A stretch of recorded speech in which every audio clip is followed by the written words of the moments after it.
Well, the conflict in Ukraine and the sanctions on Russia have led to another surge in the cost of oil and gas. Traders are said to be struggling to sell Russian oil, even at a discount, because of difficulties in shipping and the payment process.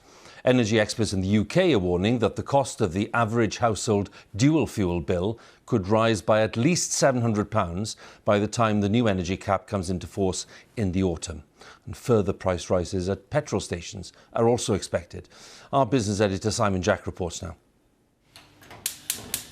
Hitting home, there was a stark warning today that a conflict 1,500 miles away could have devastating economic consequences here in the UK. Energy bills, already set to rise 50% in April, could rise a further 30% or more this autumn.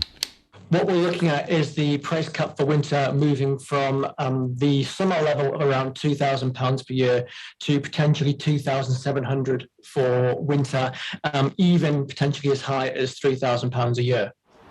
It's a message that startled shoppers in Sutton Coldfield today.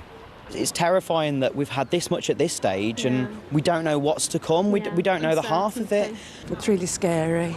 It's really hard for some people to cope, isn't it? It's just, where do we go? What do we do? We've all got to keep warm, haven't we?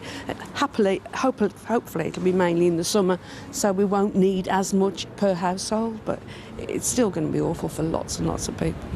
The reason for these grim forecasts is this. That's the wholesale price of gas, which is surging back towards all-time highs on fears that Russian gas supplies will be interrupted or internationally shunned. And to compound the cost of living crisis, there's the price of oil, which is at a 7-year high, and that recent spike is yet to make it to forecourts, where it seems likely that petrol and diesel prices will continue to break records. The UK gets less than 5% of its gas directly from Russia, but prices are set internationally, so we're affected. Germany, however, relies on Russia for over 60% of its gas, and those payments are helping prevent a total collapse of the ruble. That reliance and support needs to change, according to German politicians. We cannot trust on reliable conditions with Russia, trade conditions on gas, and therefore we have to diversify our energy supply. What we're considering is the extension of the use of coal-fired power plants and of nuclear-fired power plants, because we want to become more independent from Russian gas.